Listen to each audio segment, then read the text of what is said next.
বেঈমানেরা পাথর মারে, আমি নবীর কষ্ট সহ্য করতে পারি না, কান্নাও সহ্য করতে পারি না। আল্লাহর নবীর কান্না, আসমান কাঁদে, জমিন কাঁদে। জিবরাইল বলে নবী, ওই তায়েফের বেঈমানেরা পাথর মারে, অর্ডার দেন আমি জমিনটা উল্টায় দেই। কেমন মায়ার নবী আমার,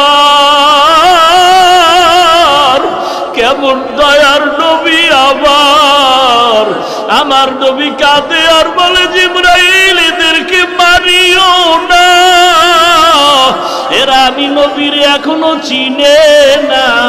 যদি চিনতো আমারে আর কখনো পাথর মারতো না। যেই নবীর শরীরের মধ্যে মশা মাছি পড়া হারাম, ওই নবীর শরীরের ভিতরে পাথর পড়তেছে, বৃষ্টির মতো পাথরের আঘাত। ওরে নবীর উম্মতের দল, আমার মায়ার নবীর মায়াত উম্মত হওয়ার পরেও কেন সেই নবীর সুন্নাত অনুযায়ী জীবনটা চালাও না? এরে আল্লাহর বান্দা, চোখের পানি ছেড়ে কান্না করো, তওবা করো। যদি চোখে পানি না আসে, ডানে বামে তাকায় দেখো কার চোখের কোঠায় পানি আছে। আল্লাহর কাছে মোহাব্বতের নজরে কান্না করার চেষ্টা করো, আর কান্নাওয়ালার কাছে দোয়া চাও।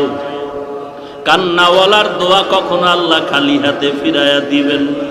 বলো, কান্নাওয়ালা ভাই, আমার কপাল খারাপ, গুনার কারণে দিলটা পাথরের মতো শক্ত, চোখে পানি নাই।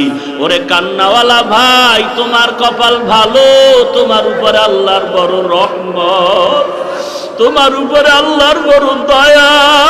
তোমার চোখে পানি, আমার চোখে পানিও নাই, গুনার কারণে আমার দিলটা পাথর।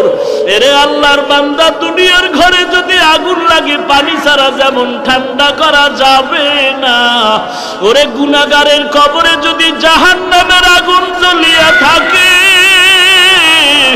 ওই কবরের জাহান্নামের আগুন চোখের পানি ছাড়া ঠান্ডা করা যাবে না।